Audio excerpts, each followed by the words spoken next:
hirap na panilain pag ako nagpaulan na. Dito tipo na puro laamba. Alam mo na pag ako sumampa, lalo na sa kanta, malaman na kami palaman pa. Di lang basta maganda, lagi ko binubusog o madla. Di ako gumagawa na lampa, tsaka na malamya. Gusto ko walang hiya, alam mo alam niya. Di ako pumalya, di na para magtaas pa ng ilalato. Kasi ngayon salita na ang nilalaro, para lang ipamuka sa kanila kung gaano ba sila kababano. Kailangan ko magbuhat sa bangko, bakitaan sila para mauga, ugain sila para matanto. Ipakita sa mga pagmumuka nila kung paano ang tunay na hambog. Nakabakat ako sa mapa, kahit hilingin mo na mapasama pa.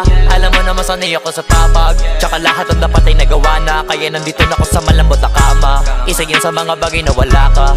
Iniisip ko na ganito ka sana, kaso nga lang di ka pa pinagpapala, tsaka pinapala do baka napasama pa. Habang ako alam mo na iba talaga pag kumarakas, kita mo na laging tumatama para di na minamalas.